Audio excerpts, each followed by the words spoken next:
Westfield Memorial Hospital provides high-quality health care to residents of Western New York, offering patients the most sophisticated medical advancements while keeping the ease and familiarity of a community hospital.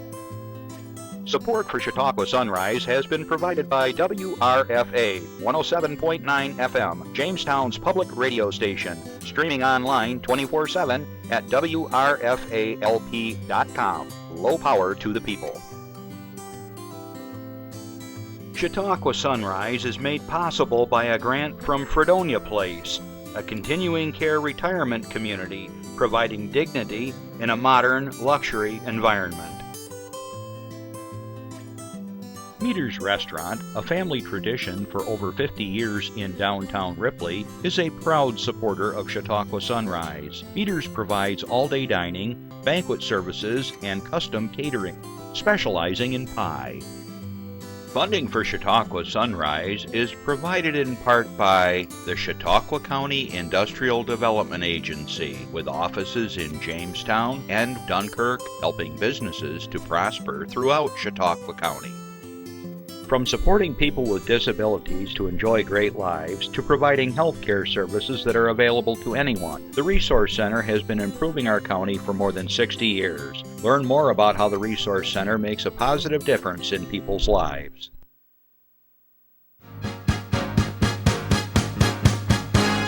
From the Access Chautauqua Studios in Mayville, it's Chautauqua Sunrise.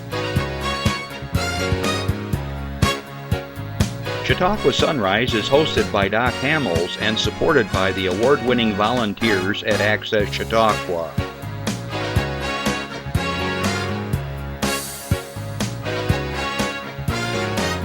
We are here to share local news, colorful interviews, and events of interest to everyone. Chautauqua Sunrise is broadcast live Saturday mornings each week from 9 to 10 a.m. Send events via email or call us live. Check us out on YouTube and Facebook. And now, from the Access Chautauqua Studios, it's Chautauqua Sunrise. There I am. What was that? Who was that person? No automatic switch. Okay. Nothing that I pushed or did here. Good morning, everyone. I'm Doc Hamels, and welcome to Chautauqua Sunrise. If you're just joining us in Chautauqua County for the summer, welcome back. Or if it's your first time, we're glad that you're here, and we're hoping that you are participating and enjoying all that Chautauqua County has to offer. And we're going to be talking about some things here in a little bit about that you might want to check out this next few weeks. All right. Well, I want to say hi to everybody this morning that's watching me live. We're streaming around the world. Good afternoon for those of you that are catching me over in Europe. Natalia and all the friends in the Ukraine, good morning, good afternoon. So glad you could check in with us. I know that you do check in, and you're going to have to send me some Ukrainian words that I should be able to say, like, good morning or whatever. So let's work on that, Natalia. Let's see. Good afternoon for all my listeners on WRFA 107.9, low part of the people in Jamestown, Tuesdays at 1 o'clock. Thanks for checking in with me.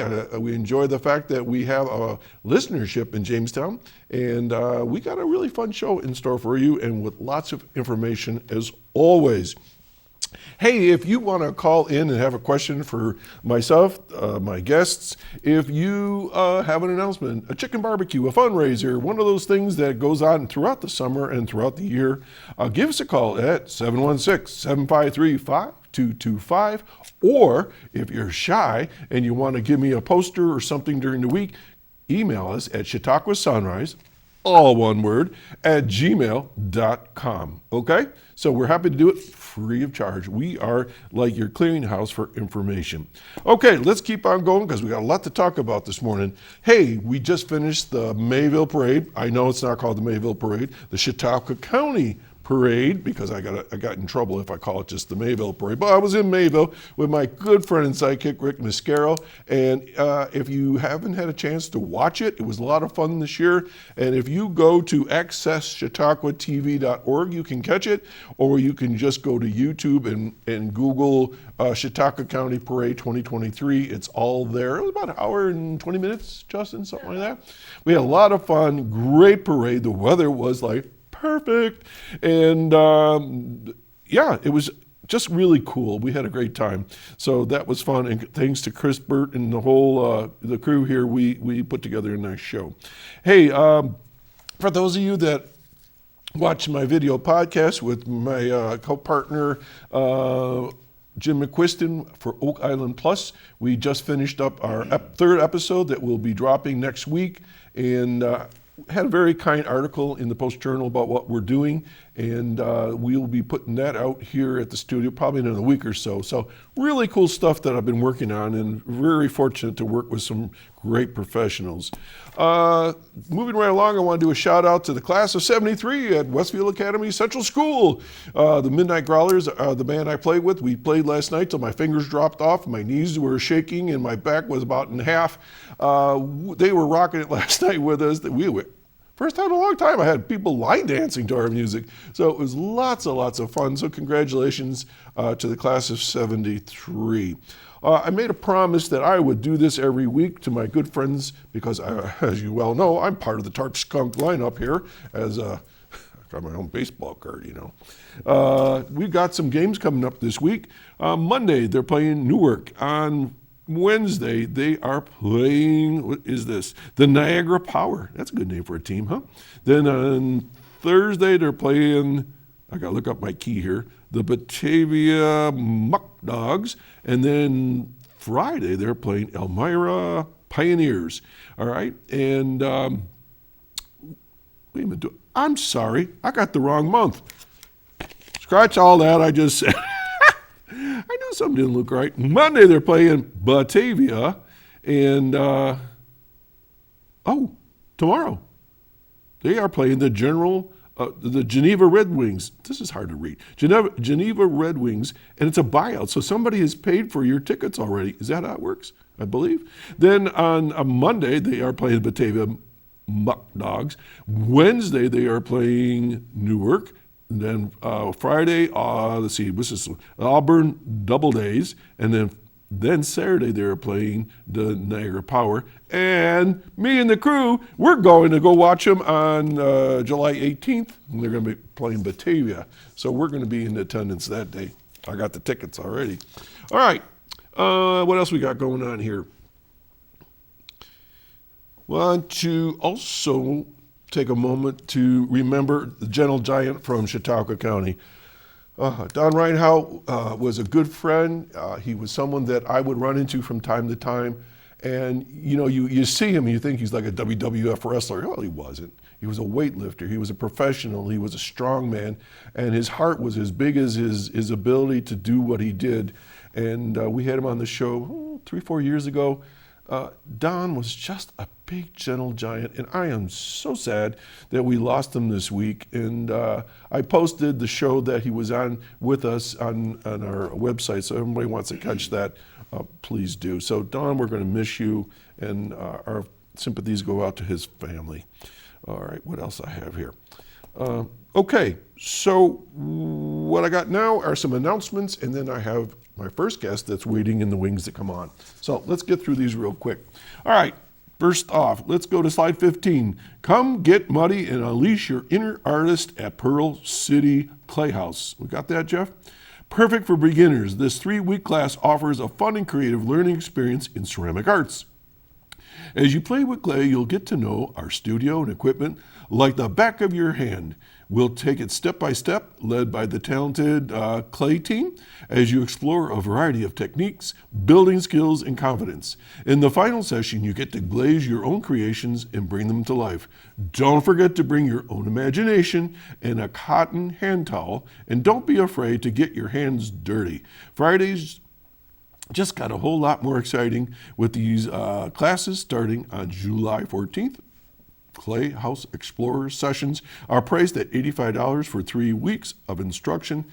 It includes the cost of clay, firing, and glazing, as well as the use of the Pearl City Clay House clay tools. And if you're interested, give them a call at 488-2529. They're located at 220 East 2nd Street. Okay?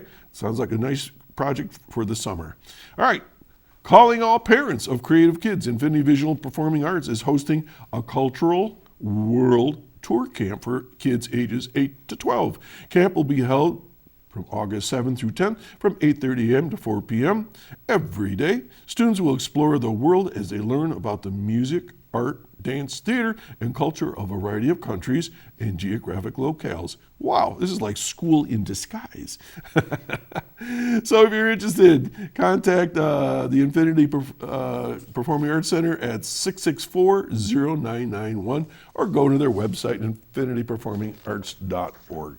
All right. Only a teacher would be excited about that. Only a teacher would be excited about that. Are you kidding? If I was a kid, I'd be all over this. All right, let's go to the Reg. This is a rock band called Vixen, known internationally for their 1987 hit Edge of a Broken Heart. Wow.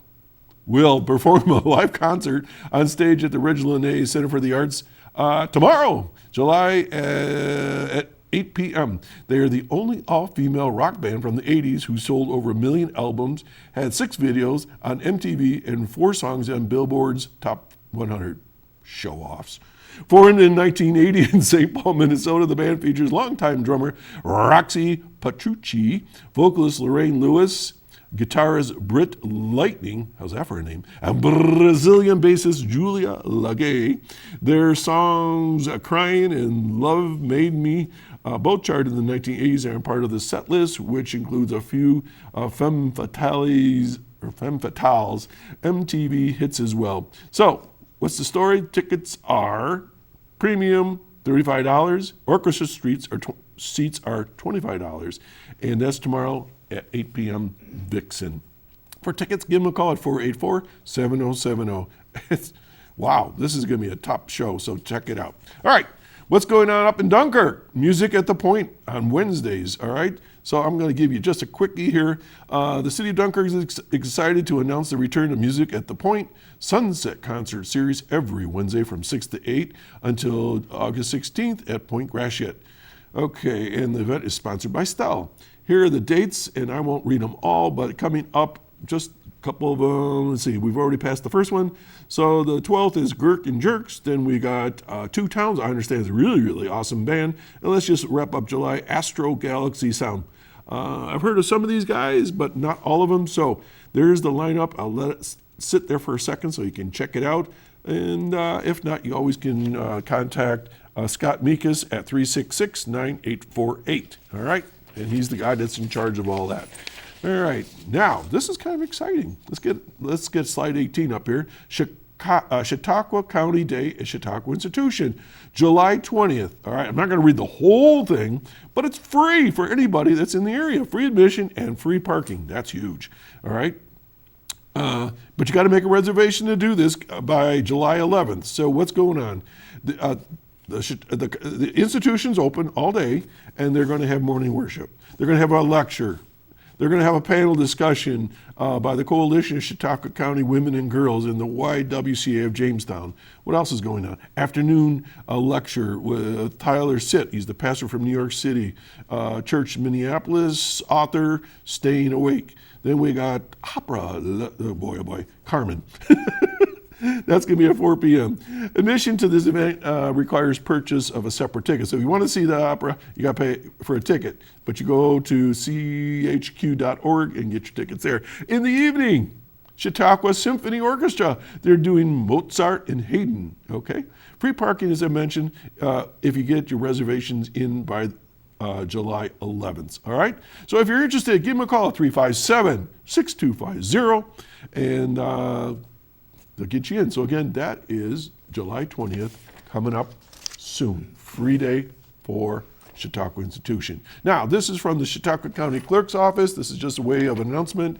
All right, Clerk Larry Barmore issued a warning recently after several residents countywide reported unsolicited offers via U.S. mail to purchase property owned by them. How many scams can we possibly have in a lifetime? Every 30 minutes, I think I get something on my phone from somebody from another country that has $19 million that they'd like to share with me. These are all scams. All right, so basically the company is called Admiral Realty LLC and is owned by Donald Kidd of Miami, Florida. Barmore in a statement says, to the best of his knowledge, the offer is being made on the property sight unseen. Red flag there. They send you an offer to purchase that is very generous and ask to have it signed and returned within 3 days of the offer or the offer is rescinded. Okay, folks, so be aware of if it's too good to be true, it's too good to be true. Especially don't ever buy anything that you can't put your hands on or go visit, and make sure you check these folks out. All right, so word to the wise, and there's your warning. Also, there's some scammers that are been bouncing around. I just saw recently where somebody approaches you and they want to sell you some jewelry. Meanwhile, another person comes around behind and pickpockets you, and they were reported in Ripley recently, and I just got that report. So there's the good with the bad, unfortunately, so please be aware of all of that. Okay, right now I have the pleasure to bring on someone that's going to talk about dinner theater, and I worked with his wife in a production recently called Becky's New Car. She's awesome. She's going to be in the show, and that's all I'm going to say because I want to welcome John Keating to the show, who is according to this, managing director of the play. So, John, good morning and welcome. Good morning. Thank you, Doc. Good to see you. So what's the name of the show? The name of the show is Pete and Keely, and it's a musical comedy, and it's basically 1968, and kind of a Edie Gourmet, Stevie Lawrence spoof, sure. you know? And so we kind of started thinking about this a year ago with Ben Webb, the president of Webb's Captain's Table. And we kind of sat down and thought that there was a need for an evening out during the summer. Yeah. That is kind of easy and fun. All right, there's enough in the world going on. Yeah. And you mentioned welcoming all the people and tourists that come into this area during the summer. So if they're looking for entertainment around the lake, this is musical theater for them. Okay. So for people that may be new to the area, where is Webb's? Webb's is in Mayville, across from the marina, Chautauqua Marina, on Route 394, 115 West Lake, and between the Mayville Curve and the institution. All right. And so what we've done is the back banquet room. Ben has allowed us to convert into a theater. So we have staging, lighting, and we have appealed to bus companies, and we already have 3 for the Thursday performance, which has allowed us to sell it out. Wow. So we have people coming from Buffalo, Cheektowaga, North Collins. Super. On Thursday's matinee. And then we have Friday and Saturday night, July 14th, July 15th. Okay.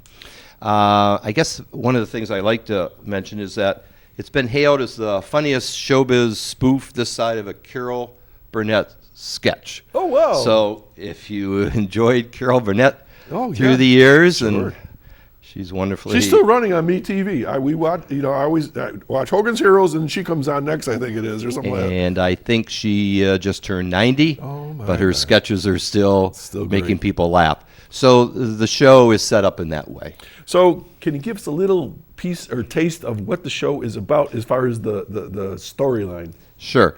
It is basically a couple who has had a successful musical career, Vegas style, but their marriage is also sort of gone in the opposite direction, and have been divorced, and they reunite.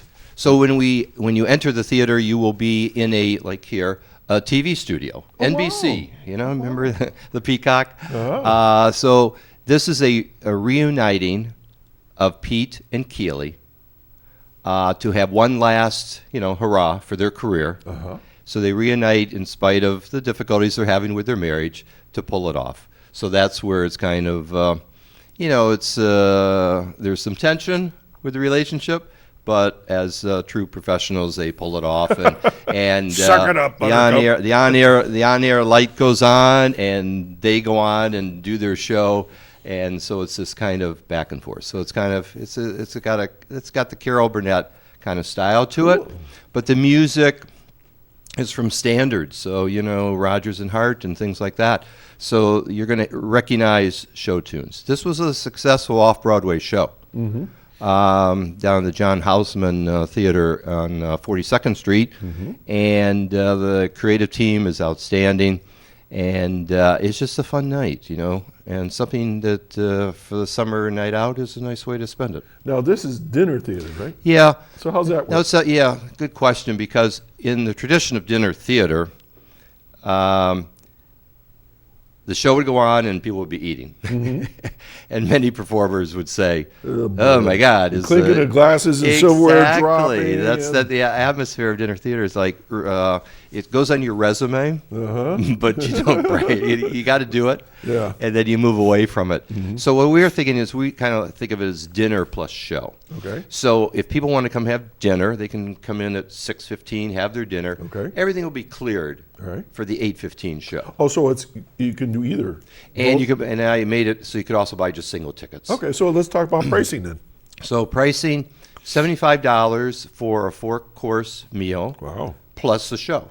So you get the dinner plus the show for $75, which, for a night out in Erie or Buffalo, it's going to cost you. Yeah. Plus there's free parking. Yeah, that's true. For all the performances. But nowadays, dinner, you can't touch dinner less than $30, $40. Right. And the show is usually the same thing. So that's a really good price. Yes, I think so. And what's Ben offering as far as the meals? Anything is out the menu, or is there a special? No, we've got 4 choices. Prime rib is selling pretty well.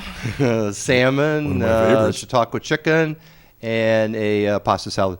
So it's 4-course meal. Very nice. So it's $75 for that. All right. So how do people get tickets? Let's go Tickets there. you can call, or you can go online very simply. Go to Webb's Captain's Table. All one word. All one word. Yep. Webscaptaintable.com. Okay. Okay. And you'll see Pete and Keely. Click on that. Buy tickets. Make your choice. There's also the single tickets, which are priced $30 for a show, which is bill it as a professional show because the actors have had professional careers. Absolutely. Joe Keating, who was with you Yeah. recently at the Lake County or Lakeshore Center for the Lakeshore Arts, Centers, is Keely, and then we have an actor from Philadelphia, Tom Orr, and so those tickets are $30, but seniors, 62 plus. Why are you looking at me? I'm just moving my head. How much are seniors? You could look at me if you'd like Okay. to also. Seniors 62 plus are $25. That is extremely reasonable. Okay, for the show. Absolutely reasonable. But you're welcome to come in, if you've been to Webb's, there's the bar and the nice deck. So we just put it, the location is great. There's the lake and everything, and it's pretty much air conditioned, indoors, and all of that. Okay, and last time, the dates, please. The dates that we have available, because July 13th is sold out, Right. is this Friday, July 14th at 8:15. Okay. And then we have Saturday night, July 15th at 8:15. All right. And one important point Yes, that we stressed is we have live musicians, which you'll appreciate. I do. We have live musicians, which is starting to disappear a little bit in theater, Yeah. New York or locally.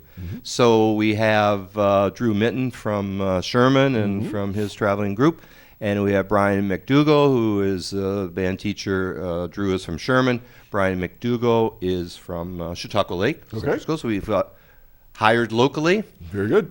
And Lily Zappi is playing bass. So it just gives the sound, if you come, you've got yeah. the dinner, the atmosphere, the sound, which live music, you can't replace I that. can't place it. And so the whole atmosphere is one of good entertainment value. Okay. John Keating, thanks for coming by. Please tell Jill hello, and I will wish do you that. the best.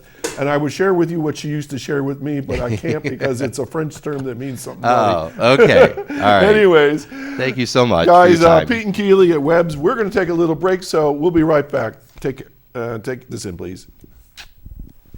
I'm Andrew Saul, Commissioner of Social Security. Beware of telephone scammers pretending to be government employees. Real Social Security employees will never threaten you. Callers threatening you with arrest or other legal action and demanding money are not from us. If you receive a call like this, hang up, do not provide them with any form of payment or information. Report the call at oig.ssa.gov.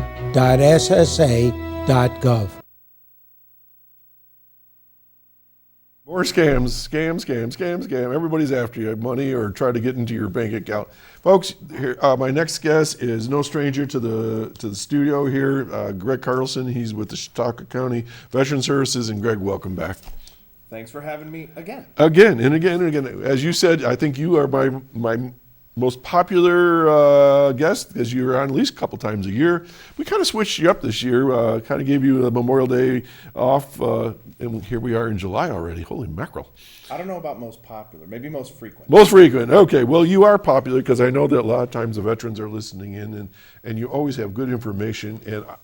And you probably don't know this, but very often I take this show and I send it to my friends that may have veterans in their families, and you provide such good information, you and your crew, throughout the county. So, bottom line, just quick definition for those that may be new to what you do, because as we both know, every day there's a new veteran that's that's leaving service, right? Correct. And they may not know about what you all do. So as veteran service officers and as the Veteran Service Agency, because there's all kinds of different veterans groups out there, but our primary responsibility is to get veterans and eligible beneficiaries the tangible veteran benefits. So that would be VA healthcare, access to VA healthcare, enrollment in VA healthcare, VA compensation, so if you had a disability or injury associated with service, and then VA pension for folks who require assistance with the tasks of daily living, are war era veterans, and typically, not always, but typically in their twilight years. You said beneficiaries. Let's talk about that a little bit, because I have learned so much from you about beneficiaries that a lot of times people think, oh, it's about the veteran and da-da-da-da. But there's other services and benefits for beneficiaries. So who are those? So the most common beneficiary would be the unremarried surviving spouse.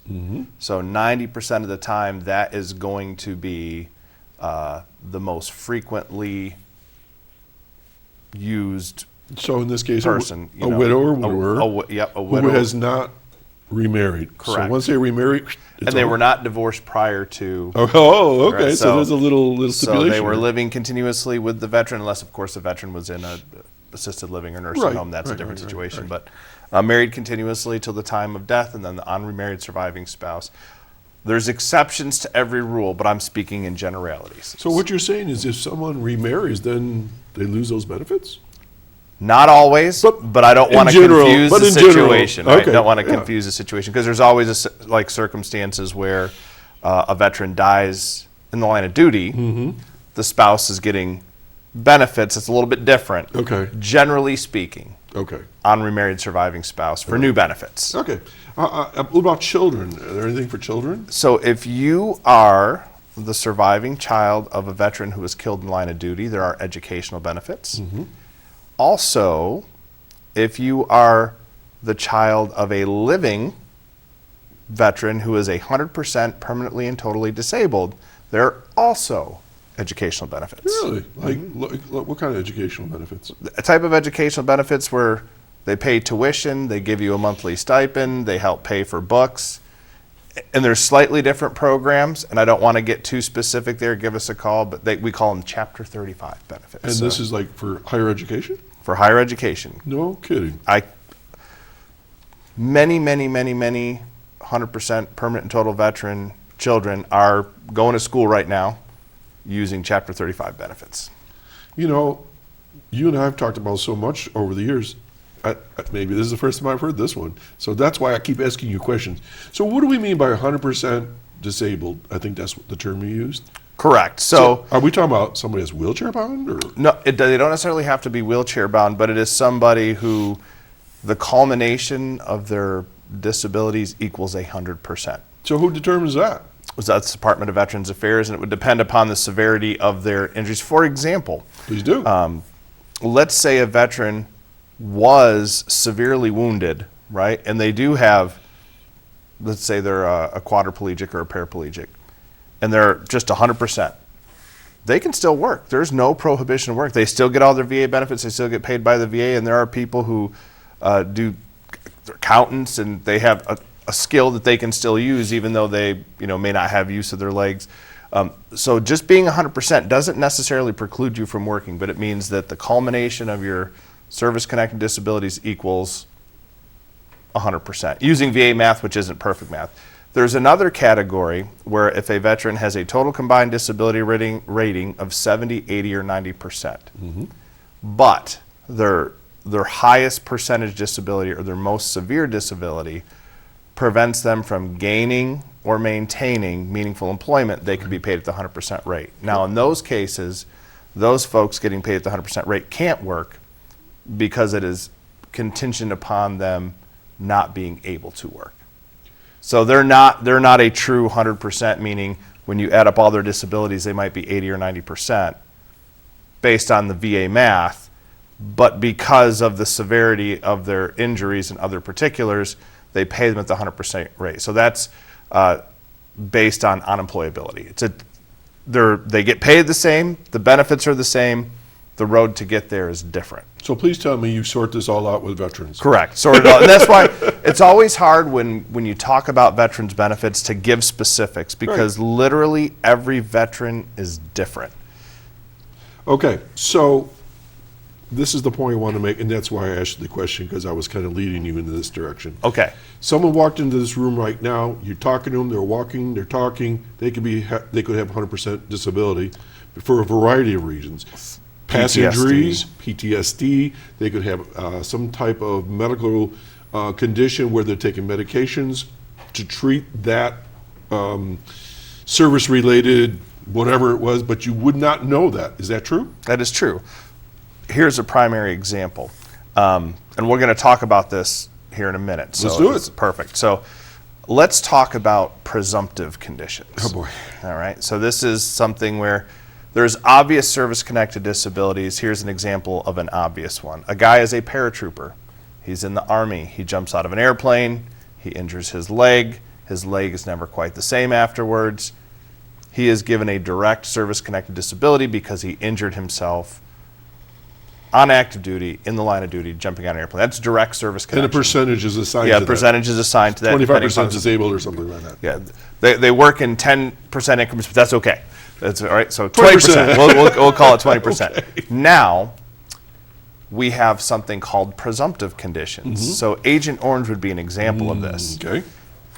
The Department of Veterans Affairs says if you were in Vietnam, and now they say if you were in Thailand as well, then you were exposed to Agent Orange if you were there at the right time. There's a list of diseases that happen much more frequently in people that were exposed to Agent Orange than not exposed to Agent Orange. Okay, so at any time in your life, could be 50 years after you were exposed, you develop one of those diseases, you can be service connected for it. So one of those is prostate cancer, for example. So there are veterans who develop prostate cancer after being exposed to Agent Orange many years later. Prostate cancer, if treated early and properly, is highly survivable. Right, very much so. While they're in treatment, while they have active cancer, while they're in treatment, and for 6 months after, they're 100%. So you might see them walking around, talking, going out to dinner, the whole 9 yards. They're 100% because they have active cancer caused by Agent Orange. And then once they go into remission, they get re-evaluated, and then they get a percentage based on the residual effects of the cancer. Okay, so let me get this straight. So Okay. the veterans listening right now, and they've been diagnosed with prostate cancer. And they were exposed to Agent Orange. how do they prove that they were exposed? That's to me is always the kicker. So how they prove it, there is no like definitive proof, but it was used so prolifically in Vietnam and Thailand that if you, in your military service records, can show that you were in Thailand or in Vietnam primarily, but in Vietnam and Thailand, and for all those barracks lawyers out there, there's a few other weird locations that are listed, but I'm saying generally speaking, Vietnam, Thailand, during the right time frame, the VA just concedes you were exposed to Agent Orange. No argument. No argument. All right. You mentioned Thailand. I don't remember Thailand being part of all this story. So I remember Cambodia.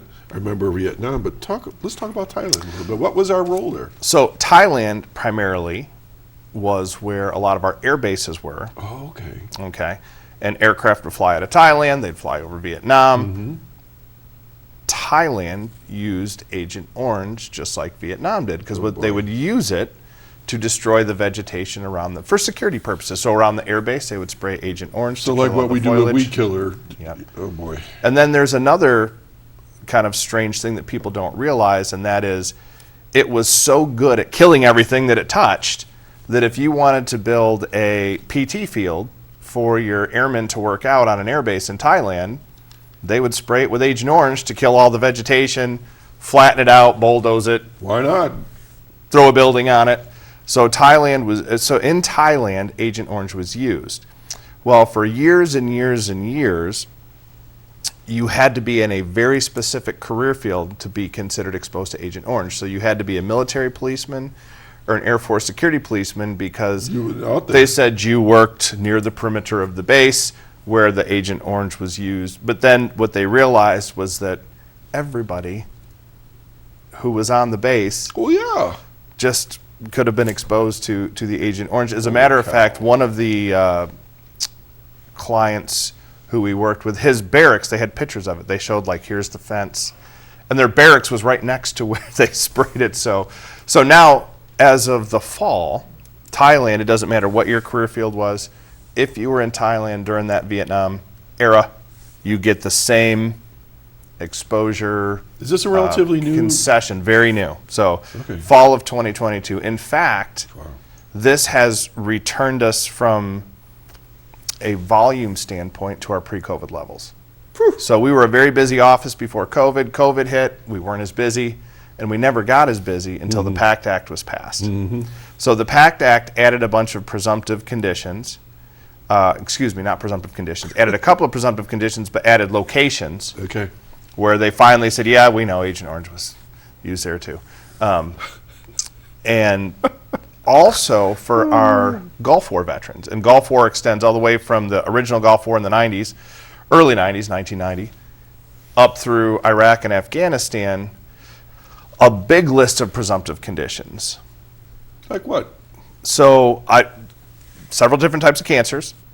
And boy. again, I won't get specific, several different types of cancers, but lots of sinus and respiratory issues. Really? And I can tell you, I know a couple of veterans who were in the Gulf War, and they say, I've basically had a sinus cold since then, to varying levels of severity. But strangely enough, I'd meet these veterans and say, that's crazy. Now all of a sudden they've added chronic sinusitis, chronic bronchitis. These are all things that are now added. If you get diagnosed with this at any point, and you were in the Gulf War, or you were in Iraq, or you were in Afghanistan, you were in a place where they were burning garbage, burning fuel, burning whatever it was they burned, and they burned up everything. Is this what they refer as the burn pits? The burn pits, right? The burn pits, but not only the burn pits. During the Gulf War, they burned oil, literally burned oil. Why? I have no idea why they would do this, but these are things. Not we didn't. The Locals. locals did. So now there are a long list of conditions that they're starting to find, just like the Agent Orange. People who were in the Gulf War, people who were in Iraq, people who were in Afghanistan, are developing these conditions at a much higher frequency than their counterparts who did not serve there.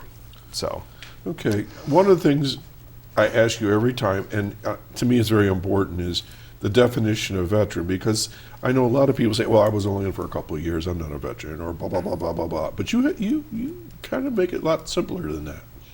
there's anybody who served their country, Army, Navy, Air Force, Marine Corps, Coast Guard, National Guard, Air Force Reserves, Navy Reserves, Merchant Marine, you name it, right? Anybody who served their country is a veteran. Now, for the purpose of veterans benefits, a veteran is somebody who has anything other than a dishonorable discharge. So a general discharge will work, a general under honorable conditions will work, an honorable discharge will work. As long as you don't have what we used to call the big chicken dinner, the bad conduct discharge, right? So if you don't have a bad conduct discharge, or what is the new politically correct term is other than honorable conditions. Okay. And you served on active duty, or as a guardsman or reservist, you were activated other than training, right? So you were activated for some real world event, whether that's stateside or overseas. Doesn't matter. For the purpose of VA benefits, you're considered a veteran. So everybody who served is a veteran. Okay, because I think a lot of people don't see themselves as veterans. For the people who are seeking VA benefits, it's somebody who served on active duty or was activated during their Guard or Reserve time for a period of service other than training. Okay. So a lot of guys are like, well, I did basic training. That counts as far as good for you, but it doesn't count for VA benefits. Gotcha. So they had to kind of get a job of some sort in the service. That's right. Okay, and the thing that I learned is there's a golden ticket in all this, and it's a piece of paper you got to have to show that you served when you were discharged, and that was the DDS. The DD 214. DD. Yep, just DD, two Ds. 2D. Department of Defense Form 214. 214. I always put an S on there because I make it plural, I guess. ED 14. Oh, that's all right. All right. So, and the reason why I say this, because my mother said to me, if I pass before your father, in the file is your father's DD 214. It is the most important document that I have to protect your father when I'm not here. And I didn't really understand that. And then later on I realized how important it was for all veterans. And there's a step that I've been also told that when someone is discharged with their DD 214, they should go to the county office. County clerk. So please explain that step, because I think this is crucial for all veterans to understand they should really do this. So a lot of veterans come into the office and they think that we have the ability to just get their discharge paper, no problem. It's really not that simple.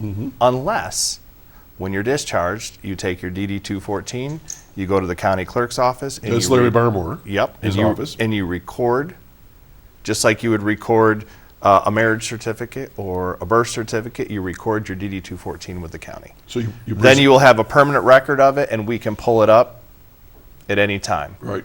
If you don't do that, it could be 6 months, 8 months, 9 months, especially since COVID and with the PACT Act and all these things, to get your DD 214 from the National Personnel Records Center. It's not as easy as you think it would be. There's no quick way to get it. And I got to tell you, as town historian, I get these calls from time to time about, their father or whomever had served and they can't prove it. And then I'll say to them, do you have your father's DD 214? And they say, what's that? Well, as it turns out, I sent them to the county clerk's office, and wouldn't you know it, that World War II veteran actually had filed their paper, and the family was dancing in the street because they did not realize that had taken place. And as you said, if that veteran had not done that out of service, once they were done, it's a boondoggle to get it, right? So my encouragement is, you might be 22 years old and you served a couple years, file the paperwork, because 10, 20 years from now, you're going to say, I'm glad I did that. Is there any cost to this? No cost. As a matter of fact, not only is there no cost, Yes. if you record your DD 214 with the county, you have to make an appointment first to do this. They will issue something called the Return the Favor card. And it's a little ID card looking thing, and it's only here in Chautauqua County, but there are a list of businesses that will give you discounts if you have the Return the Favor card. Really? And that is an incentive for recording your discharge papers with the county. Now, this is an anecdotal observation. Okay. So World War II, Korea, Vietnam, there was a continuous draft that went from the early 1940s to the early 1970s, and then after that was the all-volunteer force. Yes, I know. I knew that very well. Yep. And with that, I don't know if it was because people felt like it was an order and they had to do it, or if people were just more civically minded. But the number of veterans who don't remember recording their DD-214 with the county, and then I'm able to pull it up and say, hey, you were discharged in 1946, and 7 days after your discharge, you recorded it with the county. Here's your discharge papers, right?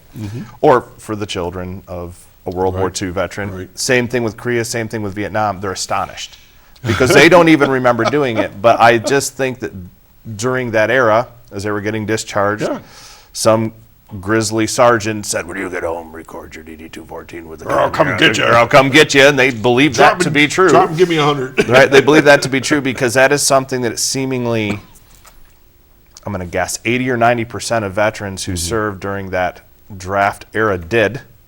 Whereas now you're hard pressed to find a veteran who's recently discharged who takes the time to go to the county clerk and record their discharge papers with the county. It's almost a cultural thing, as you say. It was part of the culture back then, but now people, and that's why I hit on it every single time you're here, because I just hope people realize that that is the golden ticket. I call like in the candy factory there where they get the golden ticket, because you're doing yourself a favor and you're also doing your family a favor. And you're doing the county a favor. Yeah, I remember this because your census there. Yeah.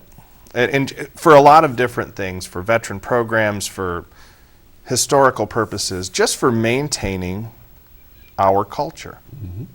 How many veterans do we have these days? 10,000 plus or minus. That's the safe number. 10,000 plus or minus. And I tell people we have about 10,000 veterans, and they look at me and go, "No, really?" No, I go, "Really?" Yeah, because I don't know. Well, we got 125,000 people live in the county or something like that. I mean, 10,000, that's a lot of people, and a lot of times people don't know that someone was a veteran.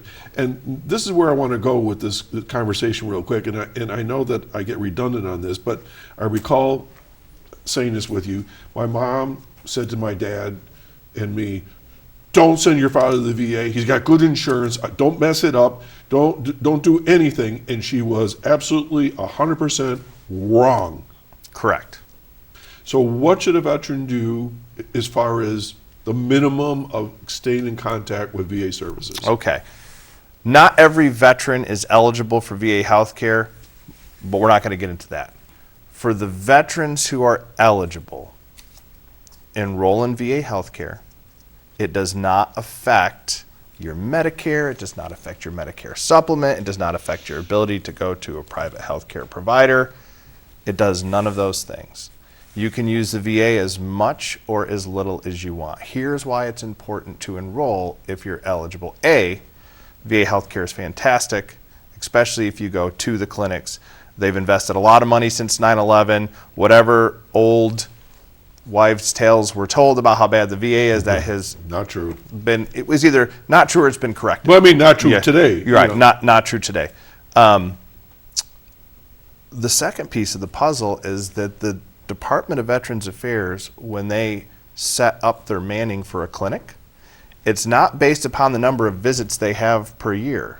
It's the number of eligible veterans who are enrolled. Okay. So if you're somebody who's generally healthy, but you're eligible for VA healthcare and all you're going to do is go once a year and get your physical and check in, you help all those guys who have to go every 5 or 6 weeks to get their blood tested because they're taking a type of medication that requires it or who use services frequently. All right, let's hold that thought. We have a call. Okay. Okay, good morning, caller.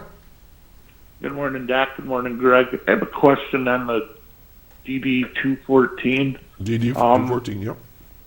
I've checked with Veteran Services before on my dad, and we couldn't get a hold of one. I heard the records are burned up in, I think, New Jersey. But the thing is, I was also told they didn't start doing it in World War II till 1944. Is that correct? Was there something before the DD-214? There was.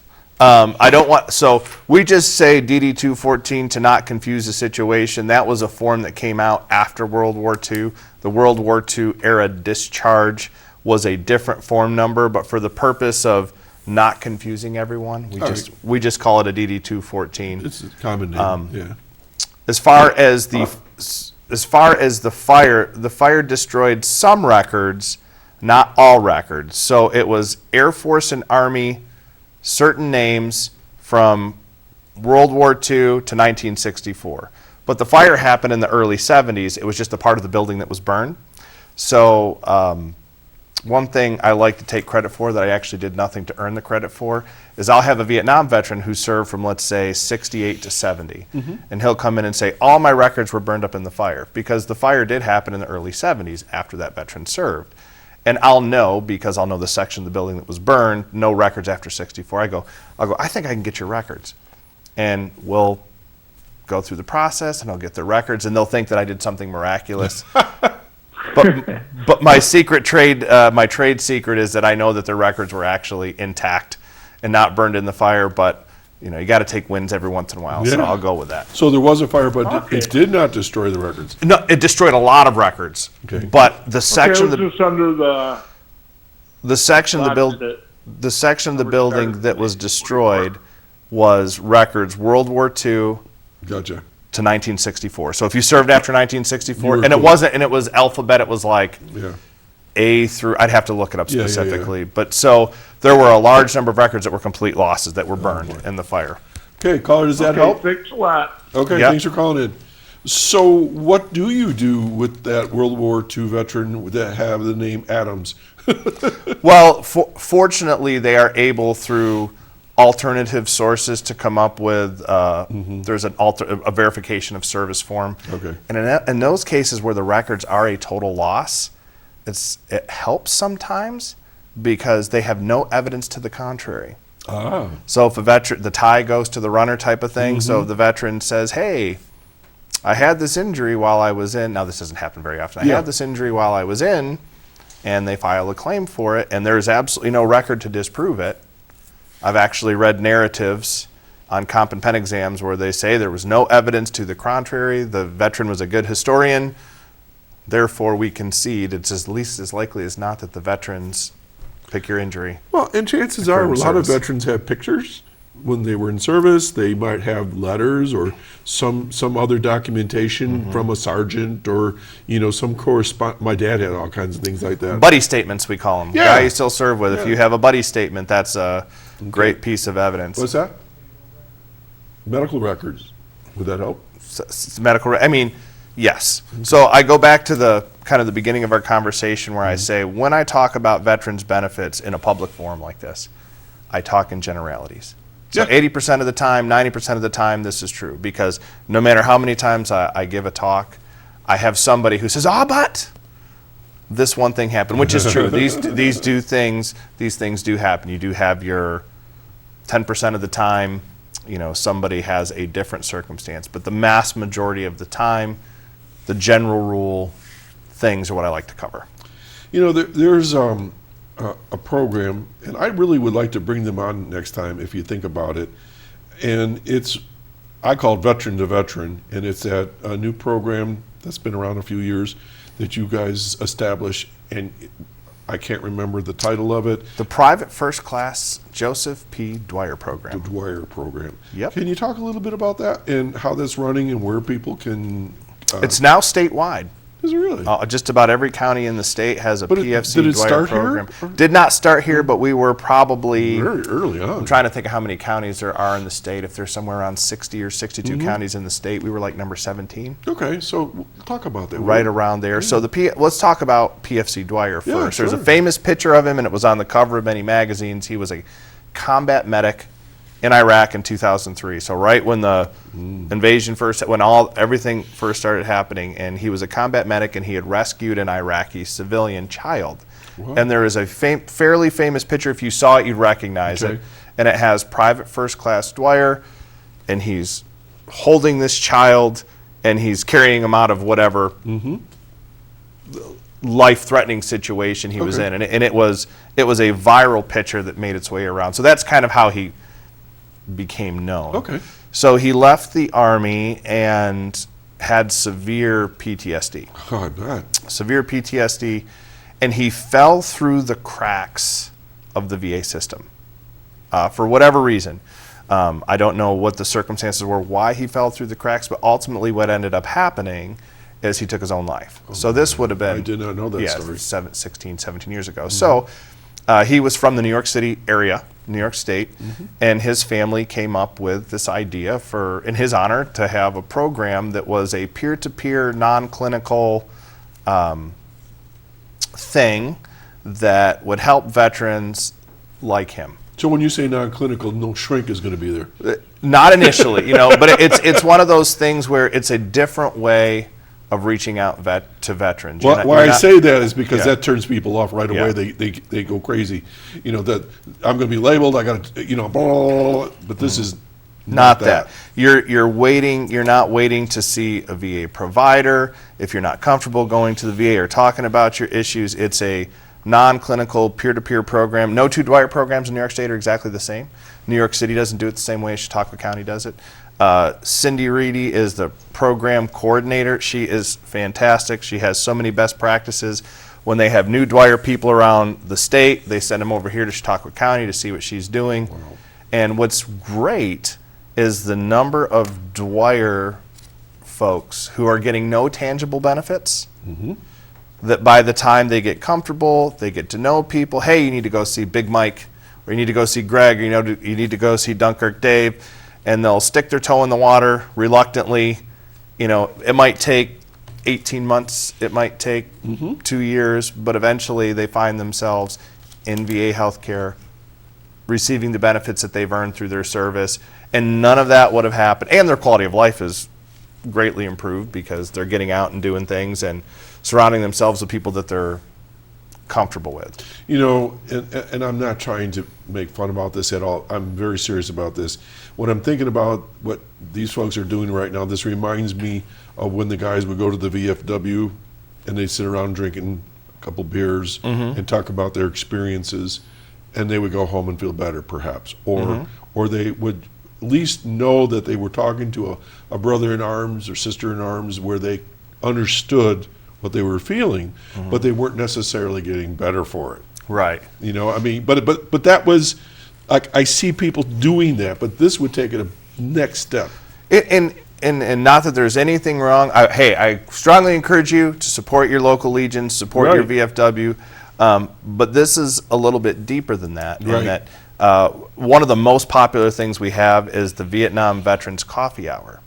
Really? Oh yeah, they'll get 35, 40, 45 people that will come out. Not only do the veterans come out and have a nice time and drink coffee and talk about benefits and talk about life and talk about grandchildren and all of those things. Yeah. The wives get together. Super. And they do the same thing. Huge. And they do this. That's huge. This isn't at the Legion or at the VFW. It's 10 a.m. locally, coffee. They usually have some sort of Danish or of course they food, do. Or food to go with it. That's just one example. And then they do veterans bowling. There's even a group of younger, I don't want to say younger because I'm not as young as I used to be. A group of middle-aged veterans that get together. I think it's once every couple weeks, and they play Dungeons and Dragons, the old school Dungeons and Dragons group, and they eat. Oh yeah, well, how cool is that? If you like it, there's probably some group of Dwyer folks that do it. So how do people get a hold of this group? Well, so they have their own Facebook page, so you can go. That's probably the best. It's the PFC, Chautauqua County PFC Dwyer program. Just go into Facebook and type in Chautauqua County Dwyer, and you'll find it. That's probably the best way, because then you can direct message Cindy Reedy from there and say, hey, and then you can also see the events that they do and Very so cool. on and so forth. So I would say social media is probably the best way to check it out. You could call Cindy directly, but she's going to tell you, go to the website. Go to the website and check us out. Yeah, or come to an event, and she'll get on her email list. If you send her a direct message, she'll put you on the email list, just all the activities they have coming up. They do camping. They do, if you can think of it, they do it. All right, we got about a minute left. Could you give us locations and some phone numbers for people? Okay, so the Chautauqua County Veteran Service Agency, our two main offices are in Jamestown and Dunkirk. So Dunkirk, you'd talk to Dunkirk Dave Adams. We just Dunkirk Dave. We call him Dunkirk Dave, and his phone number is 716-268-6030. His office hours are either Monday through Friday, 8 to 4, or 8:30 to 4:30. I'm not sure Give him a call. which one he's on. Middle of the day, you're good to go. And then in the Jamestown office, 716-661-8255. That's where you'll find myself, Mike, and Carrie Finnerty. Mike the Bear. Mike. Big Mike. Big Mike. Hey, folks, you've been watching Chautauqua Sunrise. My guest today has been Greg Carlson from the Chautauqua County Veteran Services. And I hope you learned something. I always learn something new about what's available for all of our services, our veterans and their services. And I thank all of you that were veterans for your service, as well as you, Greg. Thanks for watching. We're going to do this again next Saturday. So have a great weekend. Enjoy it. Sounds like it's going to be a pretty nice weekend. Enjoy Chautauqua County and everything that we have to offer here. Take care, and we'll see you next time. Bye now.